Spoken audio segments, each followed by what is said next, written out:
मेरे भी आपका कार्यक्रम हमें 8 बजे शुरू करना था, 5 से 10 बजे तक चलेगा। खाना भी है यहाँ पे, तो ज़्यादा समय मुझे नहीं मिलेगा, फिर भी करीबन 30 मिनट तक मैं बात करूँगा, ठीक है? तो आधे घंटे में इस विषय के बारे में कुछ कहना बहुत मुश्किल चीज है, फिर भी मैं कोशिश करूंगा।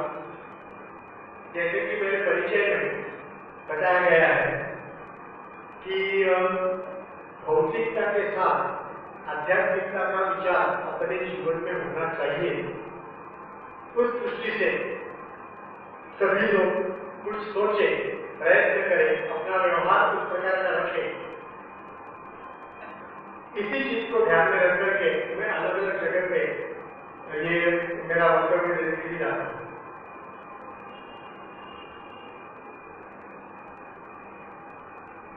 और जैसे कि हम जानते हैं, शुरू में ऐसे ही करता हूँ नॉर्मली कि गुजराती में हम एक दूसरे को मिलते हैं तो सबसे पहला सवाल होता है केम छो, ठीक है, बनाओ। दूसरा सवाल होता है केवु छे, और नॉर्मली इसका जवाब होता है शांति है। लेकिन मुझे लगता है कि हम अपने दिल पे हाथ रख करके सोचे कि सचमुच में हमारे जीवन में शांति है, तो जवाब करीबन सभी का 90% लोगों का यही होगा कि ना, नहीं। तो फिर वो शांति क्यों नहीं, और वो शांति लाने के लिए क्या करना चाहिए, ये सारी चीजें बात में आती है। तो नॉर्मली मेरा वक्तव्य का विषय वही होता है शांति। There is the peace in our life and why there is not peace in our life and what are the remedies. तो पीस जो है, शांति जो है, वो कहाँ मिलती है, कैसे लाई जाती है अपने जीवन में? वही थीम है अहम से सोहम का। शब्दशाह आपको उसको यदि कहना है हमें, तो अहम मैंने मैं, से सोहम, सोहम मैंने वो परमात्मा परम तत्व जो होती है, और उसकी समझ, उसका अंडरस्टैंडिंग कि साहा अहम सोहम जो चीज बनती है, वो संधि उसका जो है सोहम, उसका विग्रह करते हैं तो उसको साहा अहम, साहा माने वो, अहम माने मैंने वो ही मैं हूं, ये समझना, ये हमारी शांति के लिए बहुत ही आवश्यक है। उसमें और मुझमें फर्क नहीं है, ये यदि मैं मान लेता हूं या मैं समझ जाता हूं तो मेरे जीवन में पूर्ण शांति का अनुभव मैं कर सकता हूं। तो ये कैसे होगा, उसके लिए क्या करना पड़ेगा? तो जैसे श्री कृष्ण भगवान को पूछा अर्जुन ने कि सिद्ध प्रत्यक्ष का भाषा, सिद्ध प्रत्यक्ष किसको कहते हैं, उसकी क्या व्याख्या है? और भगवान ने उनको यही जवाब दिया, सुख दुख के समय गुरुआ लाभा लाभो गया रहे। सुख और दुख वो दोनों में यदि मैं समझ पर रख सकता हूं, मैंने सुख आता है तो मैं उसके अंदर बह जाता हूं, ऐसा नहीं होना चाहिए, और मुझे दुख आता है तो उसमें मैं डूब जाता हूं, ऐसा भी नहीं होना चाहिए। दोनों को शांति से, समभाव से यदि मैं देख सकता हूं तो मेरे जीवन में सिद्ध प्रत्यता आएगी, और सिद्ध प्रत्यता आएगी तभी मेरे जीवन में शांति। आज हमारे जीवन में जब क्यों नहीं है, सुबह हम अखबार पढ़ने लेते हैं तो अखबार में क्या पढ़ते हैं, कहीं मारामारी हुई, कहीं खून हुआ, कहीं बलात्कार हुआ, कोई चोरी हुई, किसी ने सुसाइड कर लिया। कुछ अच्छी चीज आपको पढ़ने के लिए मिलती है, सब नेगेटिव न्यूज। पेपर पढ़ना अभी कभी कभी ऐसा लगता है कि ये टॉर्चर हो गया हमारे लिए, क्योंकि वो पढ़ने के बाद लगता है कि सब कुछ में कहीं कुछ अच्छा हो ही नहीं रहा है, सब खराब हो रहा है। तो ये क्यों हो रहा है? तो उसके पीछे यही है कि हर एक के जीवन में अशांति, हमारे जीवन में प्रेम, धैर्य, धीरज जिसको हम कहेंगे, हिम्मत, ये सारी चीजें अब कम हो रही है धीरे धीरे। बिल्कुल सिंपल सा उदाहरण, कल या परसों के पेपर में भी आपने पढ़ा होगा, अभी अभी 10वीं और 12वीं की परीक्षा हुई, बोर्ड की एग्जाम, और एग्जाम में किसी लड़की का पेपर अच्छा नहीं गया, इसलिए उस लड़की ने सुसाइड कर लिया। क्यों हुआ है? क्योंकि उसमें वो धीरज नहीं है कि मेरा पेपर अच्छा नहीं है तो इसका मतलब ये तो नहीं है कि इसके बाद में कोई मेरा लाइफ ही नहीं है, that is not the end of the life. लेकिन ये अभी समझना मुश्किल हो गया है। क्यों? क्योंकि हम पेरेंट्स भी उसके पास से बहुत अपेक्षा रखते हैं, बहुत सारी चीजें एक्सपेक्ट करते हैं। उसको ऐसा लगता है कि यदि मैं फर्स्ट क्लास नहीं आऊंगी या तो मुझे 90% नहीं मिलेंगे, तो मुझे अच्छी कॉलेज में एडमिशन नहीं मिलेगी, तो मेरा लाइफ खत्म हो गया। तो हर एक के जीवन में यही है, हमारी इच्छाओं की जो है वहां कोई लिमिट नहीं। भगवान रामायण के अंदर लक्ष्मण जी ने सीता जी के लिए लक्ष्मण रेखा खींची। हमारे जीवन में भी वो लक्ष्मण रेखा खींचने की जरूरत है। किस प्रकार से? जैसे कि मुझे बहुत भूख लगी है मानो, तो मैं रोज 4 रोटी खाता हूं, तो उस दिन भूख लगी तो मैं 5 या 6 रोटी खाऊंगा। बाद में मैं कहूंगा कि नहीं, मेरा पेट भर गया, अब मुझे नहीं खाना। बहुत मुझे प्यास लगी है, 2 गिलास 3 गिलास पानी पीऊंगा, बाद में कहूंगा नहीं, मेरा पेट भर गया, मुझे अब नहीं। बहुत नींद आ रही है, थक गया, 10-12 घंटे सो जाऊंगा, 14 घंटे मैक्सिमम, बाद में तो मैं उठ ही जाऊंगा। मुझे बाद में नींद नहीं आएगी, मैं उठ जाऊंगा, मैं कहूंगा कि ठीक है, बस हो गया। लेकिन पैसे का मामला आता है तब कहीं लक्ष्मण रेखा हमारे जीवन में होती है। तभी तो मुझे नई नई एवेन्यू ढूंढने पड़ते हैं कि मुझे कहां से पैसा मिल सकता है। जैसा अभी नोटिस मैंने बताया कि 2006 में मैंने शिक्षा नियुक्ति जब दी तो लोगों ने यही पूछा कि आप क्या करोगे, कहां ज्वाइन कर रहे हो। सवाल ऐसा आता है ना कि मेरा भी ज्वाइनिंग, दूसरी कोई कंपनी में आप चाहोगे, कहीं ऑडिटर, अकाउंटेंट या डायरेक्टर, कंसल्टेंट कुछ भी है, ऐसा करोगे। तो उस समय वो मेरे साथी हुई थी बॉम्बे में, तब मैंने उनको यही जवाब दिया था कि I am joining my family. आप सब लोग मानते हैं कि हम पूरी लाइफ अपनी जो है वो पैसा कमाने के चक्कर में अपनी फैमिली को और अपने आप को बिल्कुल समय नहीं दे पाते। मुझे लगता है कि आप सब लोग मेरे साथ एग्री करेंगे। तो कभी ऐसा हमें नहीं लगता कि सचमुच में मेरे लिए या तो मेरी फैमिली के लिए मेरी कोई जिम्मेदारी है, मुझे कुछ करना चाहिए, तो कैसे करूं, मेरे पास तो समय नहीं है।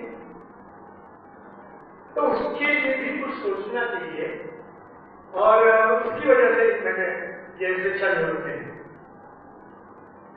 जैसे ये स्थिरबंदी की ये आई चीज आई, या तो हमसे 100 तक जाने की बात आई, तो उसके अंदर यही है कि हम यहाँ आए हैं, हमारा जो जीवन है, हमारा जो लाइफ है, उसका हमारा गोल क्या है, हमारे लाइफ में हम क्या करना चाहते हैं।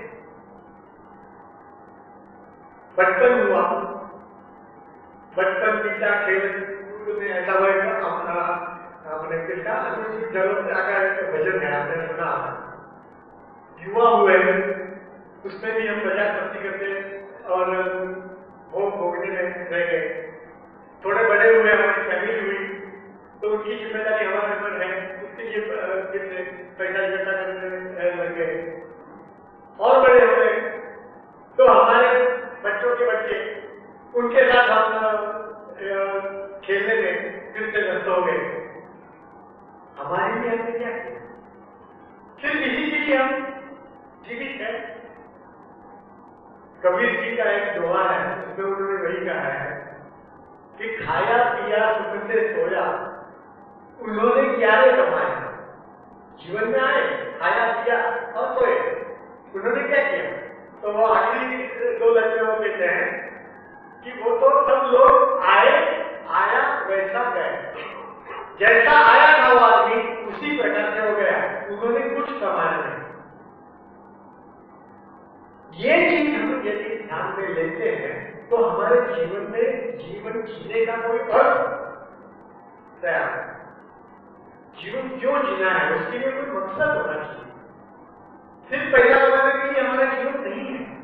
और यही चीज अनफॉर्चुनेटली हम वेस्टर्नाइजेशन के हिसाब से इंडिया के अंदर, भारत के अंदर हम भूल गए। हमारी संस्कृति ये नहीं है।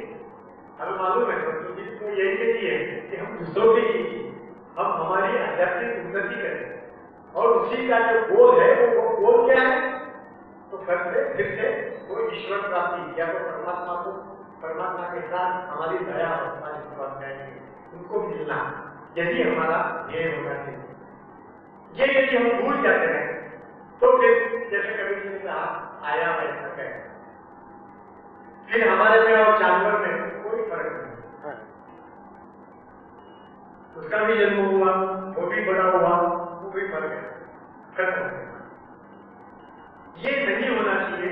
उसके लिए मेरे पास बहुत सारी कहानियां हैं। जैसा कि कपिल ने बताया, मैंने इसका अहम चीज तो सुधी इस नाम से एक गुजराती में पुस्तक प्रकाशित हुआ है। तो उसके अंदर भी मैंने यही कोशिश की है कि ये विषय बहुत गंभीर है, इसलिए लोग काफी बार उसको पढ़ते नहीं है, सुनते नहीं है। अब मेरे से नहीं होगा ऐसा मानकर छोड़ देते हैं। तो मैंने कोशिश यही की है कि छोटी छोटी स्टोरी, या तो कोई जीवन प्रसंग या तो कोई उदाहरण ऐसा लेकर के हर एक चीज को समझाना। तो मैंने कुछ स्टोरीज मैं आपको सिर्फ बात बताऊंगा, मैं तो उपदेश देने वाला नहीं हूँ। मुझे एक चीज कंफर्म करनी थी कि मैं कोई महात्मा, विद्वान, साहित्यिक ऐसा कुछ नहीं है। आपके जैसा ही बिल्कुल सर्वसामान्य आदमी हूँ। मुझे भी शरीर जिसको कहेंगे काम, क्रोध, लोभ, मोह, मद, मत्सर, ये सारा कुछ मेरे में है। सिर्फ इतना ही है कि मुझे ऐसा मालूम है कि मुझे ये छोड़ना है, उसके लिए मैं कोशिश कर रहा हूँ। उससे कोई ज्यादा फर्क आपने और मेरे में नहीं। तो ये कुछ छोटी छोटी स्टोरीज मैं आपको सुनाऊंगा, और उसमें से आपको जो कुछ भी समझना है वो आप समझ लें, ठीक है। सबसे पहली स्टोरी है अलेक्जेंडर द ग्रेट, जिसको हम कहते हैं सिकंदर। आप सबको मालूम है वो हमारे ऊपर आक्रमण करके भारत पर आया। आक्रमण उसका असफल हुआ, उसको वापिस जाना पड़ा। वापिस जाते समय वो बहुत ही थका हुआ और एकदम बीमार सा हो गया, और रास्ते में ही मृत्यु हो गई उसकी। वो अपने देश पहुंचा नहीं।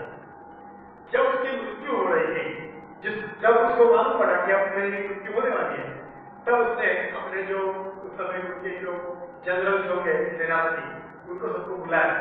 उनके डॉक्टर्स जो होंगे उस समय के, वही बाकी जो भी होंगे उसको सबको बुलाया और कहा कि भाई मेरी 3 अंतिम इच्छा है, आप सब लोगों को पूरी करना। तो उन्होंने कहा ठीक है, तो सम्राट था, तो उन्होंने कहा कि हाँ वो इच्छा पूरी करेंगे। क्या इच्छा है आप बताइए। तो उन्होंने 3 इच्छा बताई। सबसे पहली इच्छा उन्होंने ये बताई कि मेरी अर्थी जो ले जाएंगे, वो अर्थी डॉक्टर्स मेरे जो है वही, वो सारे लोग वो अर्थी उठाएंगे। दूसरी इच्छा कि जब अर्थी मेरी जाएगी तब अर्थी के ऊपर मेरे हाथ दोनों खुले रखेंगे। और तीसरी इच्छा कि मेरी अर्थी जिस रास्ते से जाएगी उस रास्ते में हमने जो कुछ भी आक्रमण करके जितना भी धन कमाया है, लूटा है, कमाया नहीं लूटा है, वो सारा धन वो अर्थी के रास्ते पे बिछाया जाए और उसके ऊपर से अर्थी है। लोगों ने सबने तो हाँ कह दिया, लेकिन पूछा कि इसके पीछे का अर्थ क्या है, ये क्यों ऐसा करना आप चाहते हैं। तो उसने जो अर्थ बताया वो हमारे लिए बहुत महत्वपूर्ण है। उन्होंने बताया कि जब ये वैद्य, वकील या डॉक्टर मेरी अर्जी लेके जाएंगे तो पूरे जगत को ये मालूम पड़ेगा कि कितना भी बड़ा वैद्य हो और सामने उसका पेशेंट कितना भी बड़ा सामर्थ्यवान सम्राट क्यों न हो, पैसे वाला क्यों न हो, वो उसको बचा नहीं सकते। दूसरी चीज, जब हाथ खोल के जाएगा तो सबको ये मालूम पड़ेगा कि सिकंदर द ग्रेट, कितना बड़ा सम्राट भी अपने साथ मृत्यु समय कुछ नहीं लेके जाता है, उसके हाथ भी खुले रह गए, हाथ में कुछ नहीं था। और तीसरी बात, जो कुछ भी धन संपत्ति थी वो पूरे रास्ते में बिछानी है, तो यही वो पूरी धन संपत्ति के लिए जिसने पूरे विश्व के साथ युद्ध किया, वो सिकंदर वो सारी धन संपत्ति रास्ते में छोड़ के जा रहा है, उसके पास कुछ नहीं। सिंपल सी स्टोरी, बहुत कुछ सीखने को मिलेगा। ऐसी एक छोटी स्टोरी थी। एक शेख था, बहुत बड़ा पैसा रहा था, किसी ज्योतिष के साथ बैठा था, तो ज्योतिष ने कहा कि शेख साहब, आपकी ये कुंडली जो है वो बहुत अच्छी है, जन्माक्षर, पैसा भी बहुत है, पैसे की कोई तकलीफ नहीं है, लेकिन एक बात सिर्फ उन्होंने कही है। क्या कहते हैं कि आपकी 8वीं जनरेशन, आपकी 8वीं पीढ़ी जो है वो पैसे के लिए मोहताज होगी, उनके पास पैसा नहीं बचेगा, तब तक पैसा पूरा खत्म हो जाएगा। शेख साहब जो थे वो तो बहुत एकदम चिंतित हो गए कि अब क्या करें, मेरी जो 8वीं जनरेशन है उनके पास पैसा नहीं रहेगा तो कैसे चलेगा। बहुत चिंतित हो गए, नींद नहीं आ रही है। 2-4 दिन ऐसे ही गुजरे, किसी ने कहा कि आप एक काम करिए, अपने गांव के बाहर एक संत पुरुष आए हैं, उनसे आप मिलिए, यदि उनके पास इसका उपाय हो तो बताएगा। ठीक है, वो संत उनको मिलने के लिए, तो उन्होंने कहा कि बेटा मेरे पास उपाय तो है, लेकिन आपको एक काम करना पड़ेगा। क्या? 1 किलो अनाज, या तो 1 किलो अनाज का आटा, वो आटा लेकर के आप जाइए और इसी रास्ते में एक झुग्गी है आगे, उसके अंदर जो महिला रहती है उसको आप 1 किलो अनाज या तो आटा दान दे करके वापिस मेरे पास आइए, बाद में मैं आपको उपाय बता दूं। तो उन्होंने कहा ठीक है, वो गए, तो आसान था उनके लिए, 1 किलो आटा लेकर के गए, उस झुग्गी में जाकर के उन्होंने पूछा कोई है अंदर, तो एक लड़की थी अंदर महिला, उसने दरवाजा खोला और पूछा आप क्या काम है। तो उन्होंने कहा कि मुझे आपको ये 1 किलो आटा जो है वो दान देना है, आपकी परिस्थिति देखकर कैसा लगता है कि आपको एक जरूरत है आपकी। तो महिला ने जवाब दिया कि हाँ मुझे जरूरत तो है, लेकिन मैं आज ले नहीं सकती। तो उन्होंने पूछा कि क्यों? तो उन्होंने कहा कि आज के दिन के लिए जो कुछ भी खाना है वो आज मुझे मिल गया है, तो आज मुझे खाने की कोई चिंता नहीं है, कल का देखेंगे।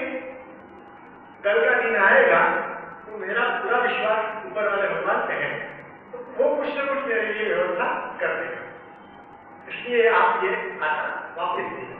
और उसने नहीं दिया। वो महात्मा के पास आए, उन्होंने कहा कि अब मैं आपको उपाय बताता हूं। शेख ने कहा महात्मा जी आपको उपाय बताने की जरूरत ही नहीं है, मुझे मेरा उपाय नहीं। उस महिला को दूसरे दिन की चिंता नहीं है और मैं आगे पीढ़ी की चिंता कर रहा हूं, कोई मतलब ही नहीं है। मैं मेरे जीवन का एक अनुभव आपके साथ शेयर करना चाहूंगा, और सचमुच में मेरे साथ बना घटना घटी। काफी बार मैं ऐसा करता हूँ कि जो रास्ते के ऊपर छोटे छोटी झुग्गियां बनी रहती है, जो काम करने वाले लोग होते हैं ना, लेबर जिसको कहते हैं, तो ऐसी झुग्गी बनी रहती है। तो काफी बार जब कभी पॉसिबल है तो वहां जाकर के कुछ चीजें जैसे दे के आता हूँ मैं, साधारण बिस्किट के ये बॉक्स देना। तो एक ऐसा नहीं गया था एक जगह पे, तो अंदर एक महिला थी, उसके 3 बच्चे थे, दो थोड़े थे, बड़े थे, और एक छोटा बच्चा था जो 2-4 महीने का ऐसा कुछ होगा। तो देख करके मैंने 4 उनको पैकेट बिस्किट के दिए। 4 लोग हैं, ऐसा करके 4 पैकेट दिए। तो उस महिला ने मुझे कहा कि नहीं बेटा आप 3 पैकेट दो, चौथा मत दो। मैंने कहा क्यों? तो उन्होंने कहा कि चौथा जो है वो तो अभी दूध पीता बच्चा है, वो खाना नहीं खाता, छोटा है एकदम, इसलिए उसको ये बिस्किट की जरूरत नहीं है। तो मैंने कहा ठीक है, तो आप रख लो, ये बड़े बच्चे खाएंगे, रखो, कर खाना। तो उसने भी यही जवाब दिया कि नहीं, ये आप एक ले जाओ और जिसको ज्यादा जरूरत है उसको ये आप दें।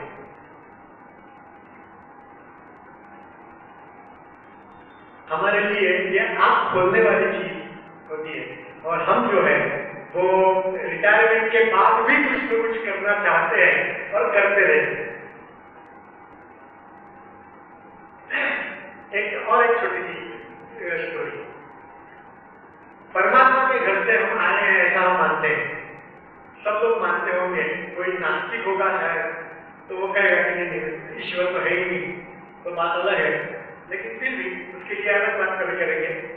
लेकिन हम सब लोग मानते हैं कि हम परमात्मा के घर से आए हैं। तो साधारणतः क्या होता है कि घर से कोई बच्चा निकलता है, कहीं भी घूमने जाता है, बाहर जाता है, कोई काम से जाता है, शाम होते होते घर से आता है।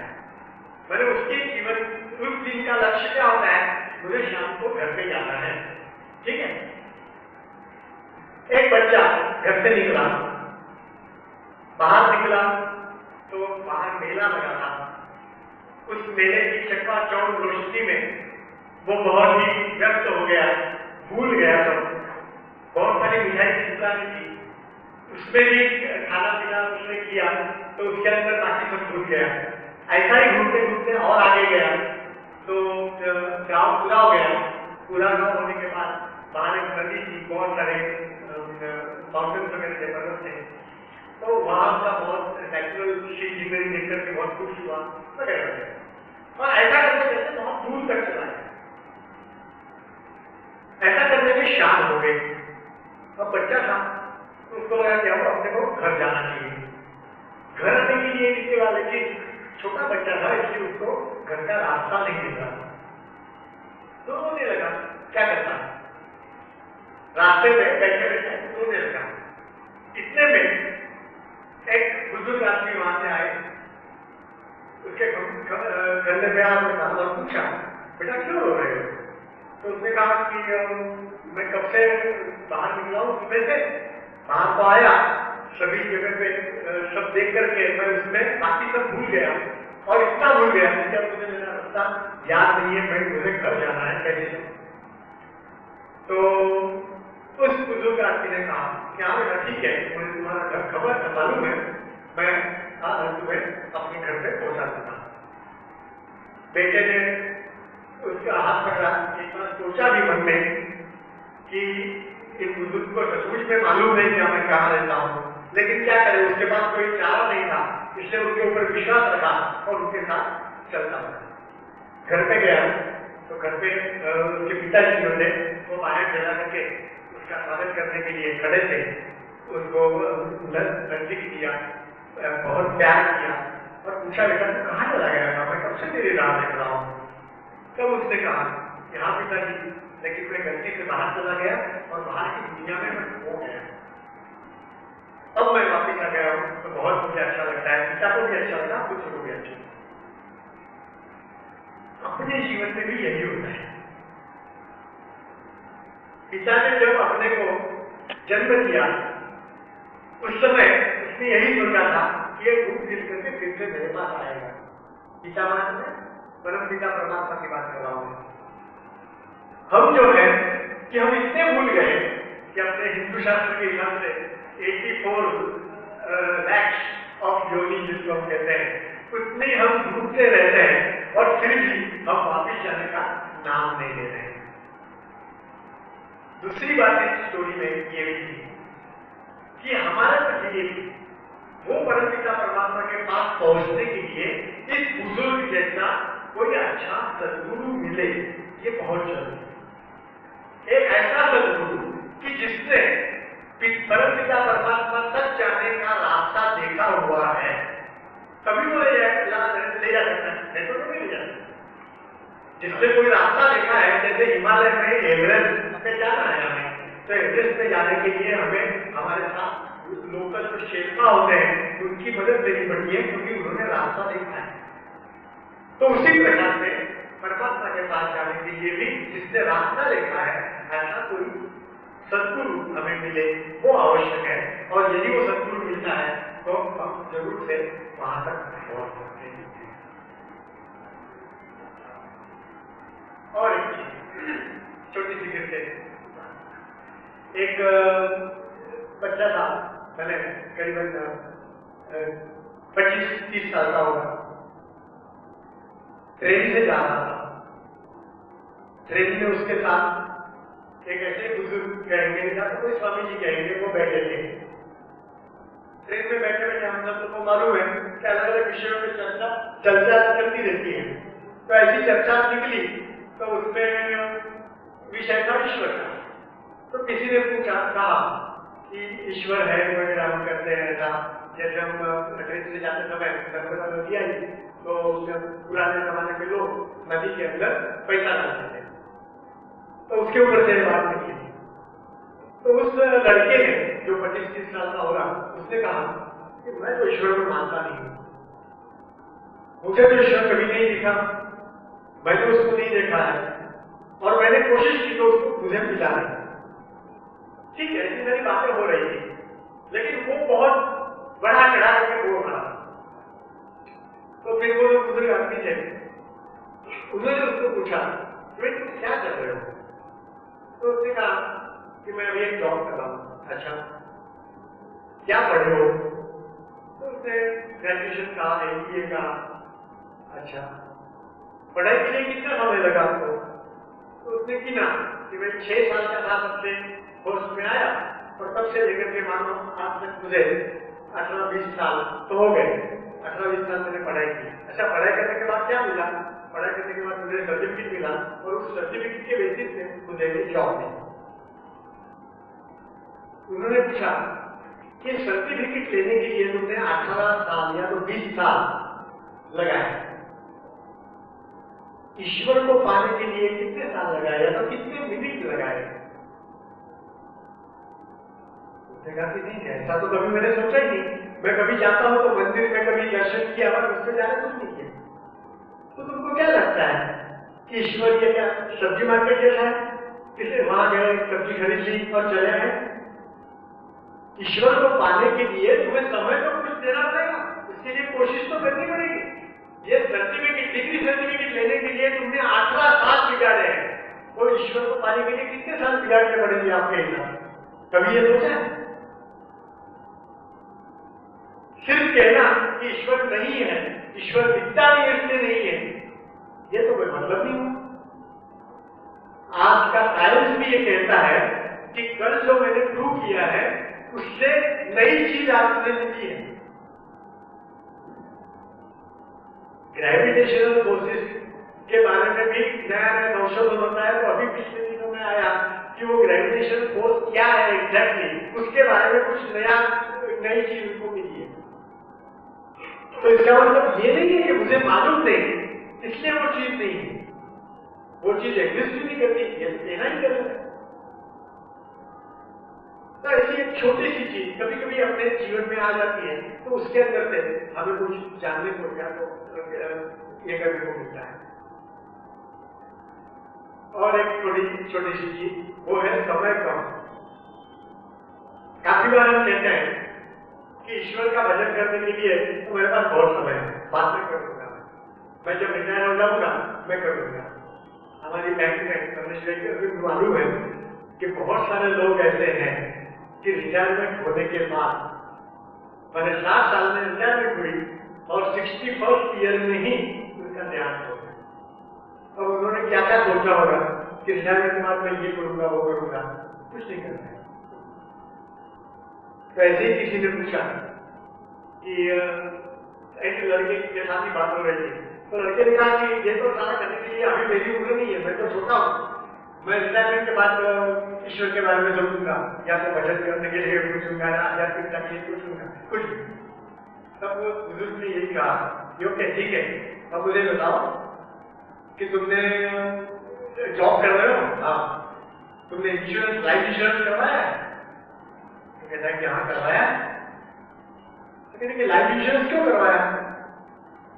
तो उसने कहा कि जीवन का क्या कोई भरोसा, मेरे पश्चात मेरी फैमिली के लिए कोई तकलीफ ना आए फाइनेंशियल, इसलिए मैंने इंश्योरेंस करवाया, जिससे मैं जाऊंगा तो मेरे पास उनको पैसा मिलेगा। इसका मतलब ये हुआ कि तुम्हारे मन में भी तुम्हारे जीवन के प्रति कोई भरोसा नहीं है, तुम कब ऊपर चले जाओगे कुछ मालूम नहीं है, ठीक है? हाँ बराबर है। तो फिर कैसे करेगा कि मैं 7 साल का हो जाऊंगा, बाद में मुझे समय मिलेगा, तब मैं भगवान का नाम लूंगा? तुम्हारे पास समय के बारे में तुमने कभी सोचा है क्या? नहीं सोचा। इंश्योरेंस के बारे में ऐसे ही एक बात कोई लोग कहते हैं कि इंश्योरेंस कब करना चाहिए? तो किसी ने कहा कि मरने के 1 दिन पहले। तो उसने कहा कि मुझे मरने की डेट तो मुझे मालूम नहीं है। तो उन्होंने कहा कि बस वही है, आज ही करवा लो, क्योंकि कल भी मर सकते हो। उसी प्रकार से भगवान का नाम कब लेना चाहिए? मरने के 1 दिन पहले। तो वो मालूम नहीं है, इसलिए आज से नाम लेना शुरू किया। और एक बिल्कुल बड़ी विनोद ये हो ऐसी कोई हास्य थोड़ी बात कहता हूँ और उसे साथ में करूंगा। एक मकान को आग लग गई, मकान के बाहर सारे लोग इकट्ठा हो गए, बहुत सारे लोग। जिसका मकान था वो बहुत जोर जोर से रो रहा था, अरे कोई आग बुझाओ, मेरा मकान चल रहा है, मेरा मकान चल रहा है। इतने में उसका बेटा दौड़ते दौड़ते आया, बड़ा बेटा, और उसने कहा पिताजी पिताजी आप क्यों रो रहे हो? तो उसने कहा कि अपना मकान जल रहा है। तो उस बेटे ने कहा कि अरे पिताजी मत रो, परसों ही मैंने वो जो फलाना आदमी है उसको ये मकान बेच दिया है, अभी मकान अपना कहाँ है? वो आदमी जो है रोने का बंद हो गया, शांत हो गया, वो चुप बैठा। तो लोगों का आश्चर्य हुआ कि ये चुप कैसे हो गया? तो रुक जाते, तुम्हारा मकान जल रहा है, तुम चुप कैसे हो गए? तो उन्होंने कहा नहीं, मेरा मकान थोड़ा है, ये तो परसों ही हमने बेच दिया है, मेरा बेटा कह रहा है बेच दिया है, तो अब मेरा मकान नहीं है, तो दूसरे का मकान हो गया, इसलिए अब मेरा मकान में नहीं है, इसलिए मुझे रोने की जरूरत नहीं। पूरे लाइफ में हमारा यही काम होता है, ये मेरा है, बस ये सारी चीजें उसी के अंदर से जन्म लेती। जब तक ये मेरा, कुछ भी चीज ये मेरी है, ये चीज जब तक हमारे दिल से निकलेगी नहीं, तब तक हम अहम से सोहम तक पहुंच सकते नहीं, तब तक हम स्थितप्रज्ञ हो सकते नहीं, तब तक हम सभी चीजों को समभाव से देख सकते नहीं। दुख में दुखी होंगे, सुख में दुखी रहेंगे, और दोनों में एक्सट्रीम पोजीशन पे हम जाते रहेंगे। हम इस ये जो गुजराती में मैंने किताब है, बस इसी का विषय यही है। इसके अंदर बहुत सारी चीजें दी है, जैसे शांति कैसे मिल सकती है, या तो ईश्वर है कि नहीं, ईश्वर को कैसे प्राप्त किया जा सकता है, आत्मसाक्षात्कार हम कैसे कर सकते हैं, सबका मालिक एक ही ईश्वर है। अरे अलग अलग लोग कहते हैं, वैसा तो है, ईश्वर तो एक ही है, परमात्मा एक ही है। हमारा अहंकार हर चीज में बीच बीच में आता है, उसके लिए हमें गुरु चाहिए, उसके लिए हमें ध्यान करना चाहिए, और उसी की वजह से हम ये सारा करने के बाद मृत्यु के समय हम निडर होकर के बैठ सकते हैं। मृत्यु के समय हम क्यों बहुत डरे हुए होते हैं, सबको हमें डर लगता है मृत्यु का, तो वो क्यों लगता है? उसके लिए यही कारण है कि हमारी जो आसक्ति है वो छूटती नहीं है, और अनासक्ति तक की ओर हम जाते नहीं है, इसलिए जैसे कि शंकराचार्य जी ने पूछा था उनके श्लोक में, उसका जवाब हमें जब मिलता है, उसने उन्होंने श्लोक में लिखा है, तत्वम को हम कुत्ता आया था, तुम कौन हो, मैं कौन हूं, मैं कहां से आया हूं, कामे जननी कोमे था, मेरी माता कौन है, मेरे पिता कौन है, मुझे यहाँ पर करके क्या करना है। ये सारी चीजें जो है, ये सारी चीज यदि हम समझ सकते हैं तो वही और जब वो नहीं समझेंगे तब फिर से शंकराचार्य जी के श्लोक के हिसाब से ही पुनरपि जननम पुनरपि मरणम पुनरपि जननी चक्रे शयनम, यही चलने वाला है। कितना भी हम करेंगे बस फिर से इस विश्व में आएंगे, फिर से हम हमारा जीवन व्यतीत करेंगे, फिर से हम दुखी होते रहेंगे, एक दिन मर जाएंगे, दूसरे दिन फिर। यदि इसमें से कुछ बाहर निकलना है तो अभी से थोड़ा सोचने का प्रयास कीजिए, भौतिकता की निकल करके और आध्यात्मिकता की ओर थोड़ा जाने का प्रयत्न कीजिए। यदि हम इतना कर सकते हैं तो बहुत सारी चीजें आसान हो जाएगी। यहाँ मैंने देखा कि हर एक बच्चा यहाँ करके आखिरी में कुछ शायरी जैसा कह के जाता है, तो एक दो चीज मैं भी कहना चाहूंगा। किसी को पूछा ये ईश्वर कहाँ है, तो सब लोग तो हम मानते हैं ईश्वर सभी जगह गए। एक आदमी शराब पी रहा था, किसी ने उसको बताया कि अरे भाई तुम यहाँ बैठ करके शराब नहीं पियो, ये तो ईश्वर की जगह है। तो आपने सुना होगा, नया नहीं है।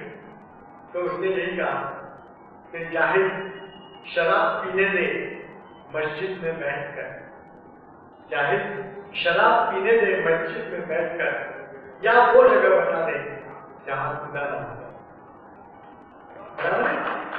उसी प्रकार से मृत्यु के बारे में भी दो चीजें हैं, छोटी छोटी दो लाइन सिर्फ है। मौत अपने समय पर आती है और कम्बख्त रिश्वत भी नहीं लेती, उस समय हम कुछ नहीं कर सकते। ठिकाना कब्र है, कुछ इबादत जमा कर ले हे मुसाफिर। ठिकाना कब्र है, कुछ इबादत जमा कर ले हे मुसाफिर। कहते हैं खाली हाथ किसी के यहाँ जाया नहीं करते। हम जाएंगे तो खाली हाथ नहीं जाना चाहिए, ठीक है। और एक आखिरी वाला, अपने जिस्म को मत सवारो, अपने जिस्म को मत सवारो, उसे तो मिट्टी में मिल जाना है। अपने जिस्म को मत सवारो, उसे तो मिट्टी में मिल जाना है। सवारना है तो अपनी आत्मा को सवारो, क्योंकि उसे ईश्वर के पास जाना है। तो थोड़ी सी मेरी जो क्षमता है उस हिसाब से आपको कुछ चीजें आपके सामने रखने की कोशिश की है। आशा करता हूँ कि उसमें से आपको कुछ चीजें अच्छी लगी होगी। फिर से एक बार आप सबका धन्यवाद, और मौका मिला तो फिर से हम कोई बातें करते रहेंगे।